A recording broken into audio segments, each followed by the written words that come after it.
a todos y un especial saludo a nuestra querida Universidad de Ecotec. El día de hoy estamos en la Feria Internacional del Libro Guayaquil con un gran invitado, Roberto Ampuero.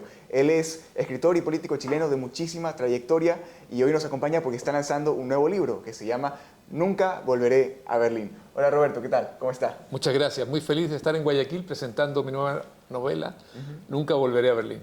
¿Y cómo lo ha tratado Guayaquil en estos Me ha días? tratado muy bien, Sí. he estado varias veces en Guayaquil, tengo buenos amigos, me gusta mucho su clima, me gusta mucho su gente y también, yo diría, todo lo que es la gastronomía. De esta Claro, zona. riquísimo. ¿Sí o no? Riquísima, claro que sí. Los camarones además, entre otras cosas, maravillosos. Claro que sí. Roberto, quisiéramos iniciar directamente y preguntarle un poco pues, sobre sus inicios en el mundo de la escritura, sus inspiraciones. Bueno, ¿qué lo llevó a usted a iniciarse en este mundo de las novelas y la escritura? Bueno, esto está relacionado con mi niñez. Desde niño me gustó y me interesó mucho lo que era la ficción, aunque yo no tenía conciencia de qué es la ficción. Uno obviamente los cuentos que le cuentan en el colegio y los abuelitos y la mamá, el papá, son realidades.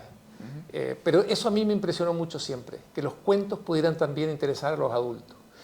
Cuando yo era muy niño, me enviaron a un colegio alemán. En mi casa no se hablaba alemán. Todos los que estaban en el colegio conmigo hablaban alemán porque eran descendientes de alemanes. Y los cuentos que me contaban allí, cuando yo llegaba a casa, no los había entendido 100%, mis padres me decían, cuéntanos de qué trataba hoy la clase. De un cuento, le decía. Y me decía, cuéntame el cuento. Entonces, como yo no lo había entendido por completo, lo inventaba al final. Okay. Y entendí allí que de pronto a los adultos también les interesaba mucho los cuentos, la ficción. Eso nunca se me olvidó, hasta hoy. Y ya sabemos que todos nosotros vivimos necesariamente consumiendo relatos de ficción, ya sea a través de películas, ya sea a través de novelas, sea a través del teatro. Porque la ficción forma parte de la realidad, en el sentido que la necesitamos. Porque nuestras vidas no alcanzan simplemente a vivir tantas vidas como nos puede ofrecer la ficción. De hecho, la ficción ayuda muchísimo, especialmente en la imaginación como tal, teniendo en cuenta, como dicen muchos pues, neurólogos, científicos, que efectivamente el ser humano o el cerebro no distingue de una experiencia real de una ficticia. Creo que efectivamente también el consumir contenido de ficción, ya sea la lectura o en películas, o crear un relato así, estimula muchísimo la imaginación y es muy enriquecedor realmente.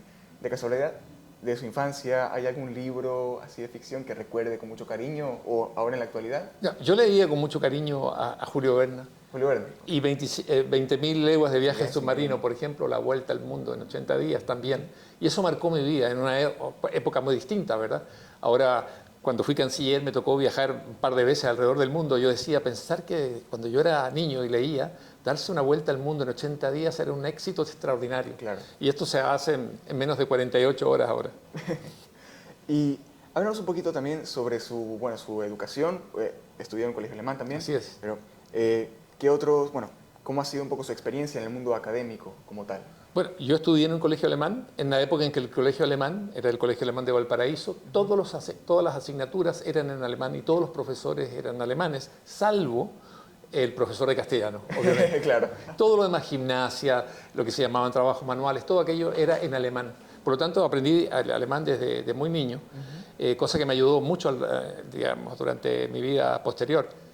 Fue una vida muy especial en el sentido de que yo, perteneciendo a una familia chilena, estaba inmerso en un mundo que era completamente distinto en el sentido de las costumbres, el idioma, las tradiciones, y aprendí a valorar a mi propia cultura y también la cultura alemana. Y me abrió el mundo y me abrió también las puertas hacia Europa y el poder desplazarme por Europa más adelante con uno o dos idiomas más. Y eso yo creo que es fundamental. Yo creo que es muy importante. Estas experiencias se pueden hacer a través de la educación, a través de los viajes, a través de las lecturas también. Es importante que los estudiantes, que los jóvenes de hoy se abran al mundo, pero no solamente virtualmente, sino que también en lo posible, y yo sé que hay muchas becas, muchos lugares donde se puede llevar a realizar esto, que hay que aprovecharla. Y creo que, según lo que recuerdo, estudiantes de Ecuador y estudiantes de Chile eran los que menos utilizaban proporcionalmente las oportunidades que se abren en otros países para ir a especializarse teniendo facilidades que ofrece el mundo. ¿Usted cree que es posible, vamos a decirlo así, culturizarse o realmente enriquecerse de una cultura solamente por la lectura, por los textos de autores de dicho país, de ese territorio? Mire, yo creo que lo más importante es tener lo siguiente muy claro. Nosotros como personas estamos limitados a vivir la vida desde nuestra cabeza hasta los pies. Ese es el espacio desde el cual nosotros observamos y miramos el mundo y lo interpretamos. No hay forma de salir de esto, que es una maravilla, ¿verdad?, del cuerpo humano, pero al mismo tiempo es una cárcel. La única posibilidad de ser otras vidas, de ser otras personas, de ser otras profesiones, alguien de otra cultura, es a través de la ficción, a través de la novela o de las películas. A través de una novela tú puedes ser un gran científico, un gran deportista, un gran político, un médico, un ingeniero, lo que tú encuentres de novela, y vas a poder conocer esa vida. Esa es una forma de enriquecer tu vida, no quedarte limitado solamente a tu visión de mundo. Y en ese sentido, la ficción, quiero subrayar mucho, la ficción te da esa posibilidad. También, desde luego, las biografías distintas, las autobiografías. Por eso que hay que tomarse, creo yo, muy en serio la nutrición que significa, en términos culturales, de tu carácter, de tu persona, el leer, el estar atento a otras sensibilidades. Yo siempre digo, cada libro que yo tengo en mi biblioteca es una persona que está detrás, una persona que invirtió tiempo y tuvo cuidado al emplear el idioma para dejar algunas ideas, algunas conclusiones, algunas ideas y además imágenes que te quiere regalar. Y siempre están ahí contigo. Eso es una forma de enriquecer tu vida. Y creo que es muy bueno desde temprano ir acumulando una biblioteca, ya sea de volúmenes impresos o ya sea de volúmenes electrónicos. Me atrevo a intuir que su género favorito es el de la ficción. De casualidad, ¿también tiene algún otro género, tal vez el policial, con el un género que le guste mucho? Sí, me interesa mucho la ficción, pero también me interesa mucho la historia. Porque fíjese que yo llegué a ser canciller y ministro de Cultura de mi país, y también embajador de mi país, porque yo partí como escritor. Y cuando uno es escritor y publica, y circula en muchos idiomas, mis libros están en 18 idiomas, eso también se abre al mundo. A través de la ficción entras en el mundo real, de las cosas concretas. Y ese puente no hay que olvidarlo. La ficción pareciera que no está relacionada con la realidad, pero está íntimamente vinculada a ella, y a veces los deslindes no son claros. De hecho, creo que la ficción como tal, como usted dice, también se inspira de la realidad como tal, ¿no? Así es. A mí me interesa mucho, en términos de ficción, aquella ficción que es verosímil. Creo que es muy importante la verosimilitud. ¿Qué significa esto? Que el lector, cuando lee una novela, sabiendo que esta novela, por ejemplo, es una ficción, fundamentalmente, también se da cuenta que aquello que se plantea allí es verosímil. Puedo creer en ello, puede haber ocurrido en la realidad, o también, otro elemento importante, un criterio, la plausibilidad. Es decir, cómo aquello está relacionado con la realidad. No es solamente un cuento de hadas, que también los cuentos de hadas tienen sentido en una etapa de la vida, ¿verdad? Sino que es una ficción, pero que está íntimamente vinculada con la realidad. Mario Vargas Llosa, nuestro gran Nobel de literatura, él siempre ha dicho, lo que ocurre con las novelas es que son mentiras que dicen verdades. Y eso es clave. Y así es. Hablando justamente de las novelas y ahora su nueva novela, ¿podría contarnos un poquito, pues, de qué trata, de los personajes, la ambientación, y especialmente creo que estamos muy curiosos del protagonista, que es un personaje real, que existió en la vida real, ¿verdad? Así es. Hace no mucho tiempo realmente, Erich Honecker, ¿no? Así es. Cuéntenos un poquito Bien. sobre su novela. Nunca volveré a Berlín gira principalmente en torno a esta figura, Erich Honecker. ¿Quién fue Erich Honecker? Erich Honecker fue el último dictador de Alemania comunista y además, no hay que olvidarlo, el padre y arquitecto del muro de Berlín. Ese muro que durante 28 años encerró a 17 millones de alemanes, que no los dejó salir hasta que no cumplieran 65 años, es decir, hasta que no jubilaran, los mantenía encerrados allí. Erich Honecker, muchos no saben, terminó sus últimos 2 años en Chile, muy lejos del país donde había vivido, lejos del Estado que él había creado y que se había venido abajo junto con la caída del muro de Berlín, porque el comunismo no puede vivir sin la represión de un muro para que la gente no escape de él. Cuando cae el muro se acaba ese Estado y él va, debido a vínculos familiares que tenía, va a vivir y decide vivir en Chile. Él fue liberado de todas las acusaciones y responsabilidades por violación de derechos humanos y asesinatos en la frontera. Centenares de personas murieron tratando de escapar a Occidente porque tenía una edad muy avanzada y porque estaba enfermo de cáncer. Y la justicia alemana establecía, sin hacer diferencia, en este caso era un dirigente comunista de un Estado que había sido adversario de Alemania Occidental, establece que le corresponde ser tratado como cualquier otro ciudadano. Y él decide vivir en Chile y muere en Chile. Entonces, para mí era muy importante este personaje. Yo vivía en Alemania Oriental, por lo tanto viví bajo Honecker, conocí su régimen y conocí a los alemanes encerrados y muy buenos amigos y hablábamos de esto, de vivir encerrado toda su vida.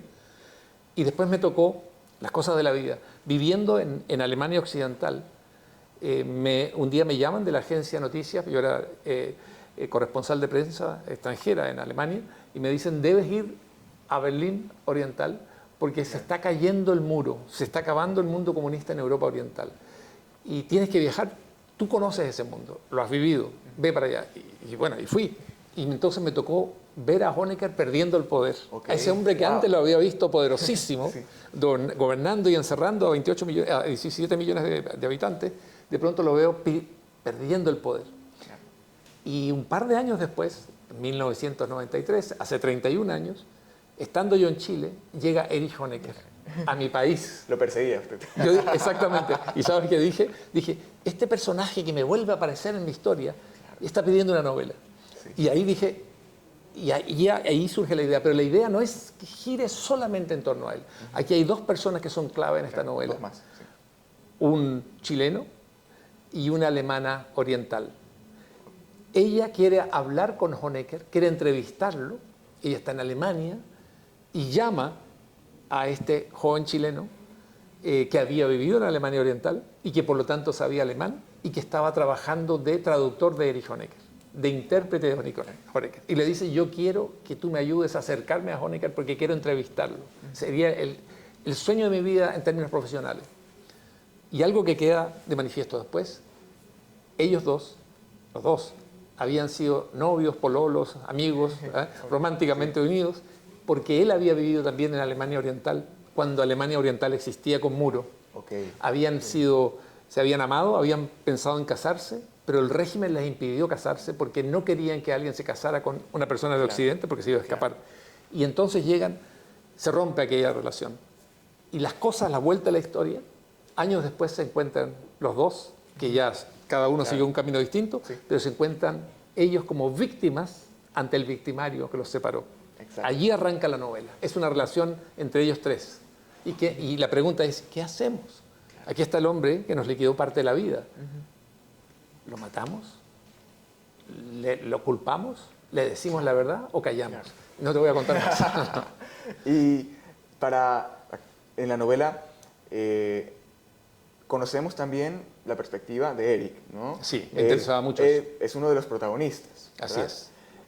Un poco en qué se inspiró o en qué fuentes tal vez se basó para personificar, ¿no? Para meterse en sus zapatos y hablar desde su supuesto punto de vista.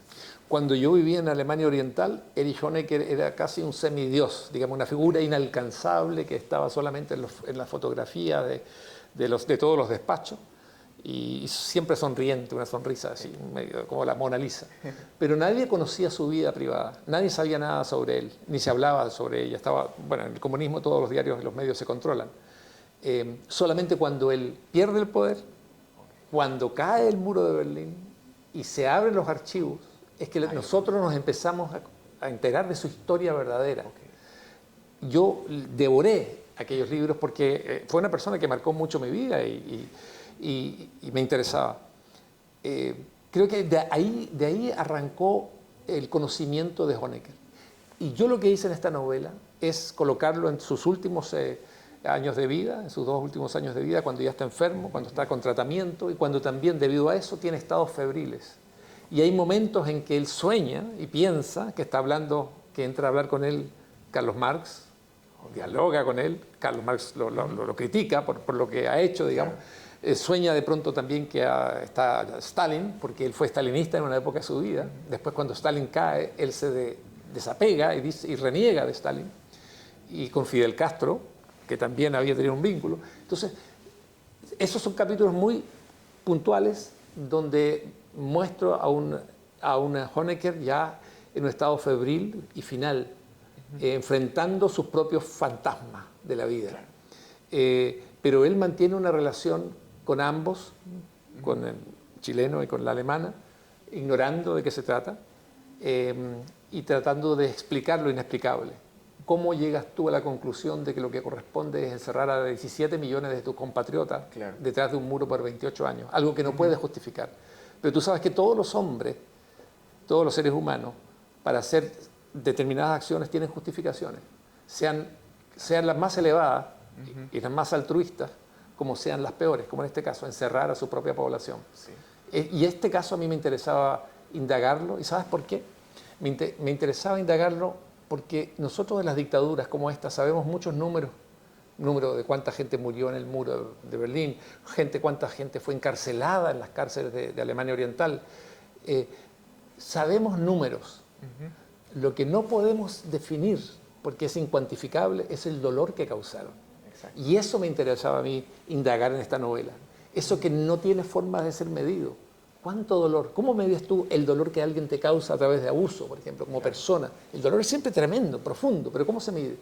Y esta novela en lo que indagas es en ese dolor profundo que son capaces de generar y causar en las personas, y que lo causan, de hecho, las dictaduras, los sistemas totalitarios, el encerrarlo. Ese dolor lo vemos reflejado en los dos protagonistas. En los dos protagonistas, los dos amantes. Claro, que ya saben que su vida ya cambió definitivamente por ese hombre que tuvo todo el poder sobre ellos para definir su vida e incluso prohibir a través de sus decretos y leyes y su policía que ellos se pudieran casar. Pero ellos también saben que ya no es posible dar pie atrás, que eso ya pasó, que cada uno ha rehecho su vida. Y hay momentos de conversaciones entre ellos que yo creo que todo ser humano lo tendría. ¿Me vengo o no me vengo de esta persona? Claro. No voy a contar en detalle, pero tú lo entiendes. Sí, esos momentos de crisis moral también. Así es. ¿Qué hago? Son muy importantes. Así es.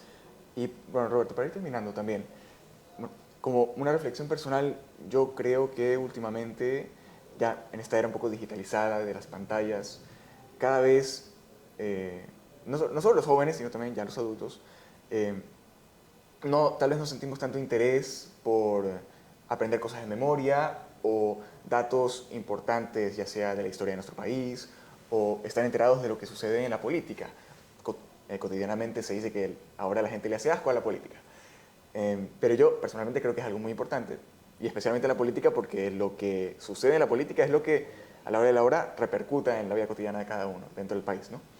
¿Qué consejos o en todo caso razones podría darnos a nosotros los jóvenes, e incluso también a los adultos, para que nos interesemos por esos temas, por la historia o datos concretos de nuestro país, para reforzar nuestra identidad y también, por supuesto, interesarnos por lo que sucede en la política, para que estemos enterados de, en todo caso, eso que va a repercutir en nuestras vidas? Mire, yo creo que aquí lo importante es decir lo siguiente. Bueno, primero, la vida es una maravilla, es una experiencia desde luego maravillosa, luminosa, pero también con luces y sombras. Y tú en la vida puedes tomar decisiones, y una de las decisiones que puedes tomar es simplemente tratar de vivir de espaldas a ella, siendo joven, no informándote, no cultivándote. Eso todo es posible, lo puedes hacer. Pero ¿sabes una cosa? La vida siempre cobra un peaje en algún momento de tu vida. Esto es como en la autopista, cuando tú llegas al punto donde tienes que parar y pagar, porque la vida te exige. Si tú ignoraste el mundo, la vida cuando llega a ti te dice, bueno, usted tiene que actuar en este mundo, lo conoce, y ya es muy tarde, se te pasó el tiempo. Bueno, vas a tener que pagar. La vida es así. Yo tenía un muy buen amigo, un poeta cubano, Eberto Padilla, que decía, la vida siempre se venga de uno si uno ha intentado saltarse etapas. Hay etapas del disfrute, etapas de la infancia, etapas del estudio, del sacrificio. Si tú saltas esas, las puedes saltar, pero siempre se va a vengar de ti y te va a exigir de vuelta aquello. Y si tú no has cumplido esas etapas, que implica, por ejemplo, lo que decías tú, preocuparse por la polis, como decían los griegos, por el funcionamiento de la ciudad-estado, en este caso, como decían los griegos, bueno, te va a cobrar la cuenta, porque tú eres parte, aunque lo hayas aceptado o no, de una sociedad. Y en lo posible que seas parte de una sociedad que es democrática, donde tu voz y tu voto también importa, y tu opinión importa. Entonces yo creo que no hay que engañarse. La vida y la libertad en ella son maravillosas, porque tú tienes la sensación que puedes hacer lo que tú quieras y que nada te va a pasar, nunca te va a pasar la cuenta. Pues mira, traigo malas noticias para ellos y se lo dice alguien que tiene ya 70 años. Sí. La vida sí, pasa siempre, te hace pasar por el peaje. Lo que no cumpliste, lo que no hiciste, te lo va a hacer saber y te lo va a hacer notar y te va a cobrar porque no perdona en ese sentido. Entonces hay que prepararse para la vida. La vida, mira, el mundo que viene es un mundo absolutamente competitivo, un mundo absolutamente nuevo. Estamos viendo lo que está pasando, el auge de China, el auge de la India, el auge, ¿verdad?, de otros países del Asia. Bueno, esto implica que en un mundo abierto van a competir ustedes, los jóvenes, con todo este mundo, ya no solamente dentro de Ecuador, ya no solamente dentro de América Latina, sino que con el mundo entero abierto. Estamos globalizados. Y globalizado. Entonces hay que prepararse para eso. Pensar que ese mundo no te va a tocar, no, te va a tocar porque este mundo, las fronteras, los deslindes se han ido abajo. Entonces hay que prepararse para la vida. Y más adelante, de nada sirve lamentarse y arrepentirse. Es muy tarde. Muchísimas gracias, de verdad, Roberto, por sus consejos, por compartir con nosotros en este momento, por hablarnos un poco de su libro. Y bueno, a todos los que nos escuchan, y especialmente a nuestra querida comunidad universitaria de Ecotec, gracias por escucharnos y nos vemos en la próxima.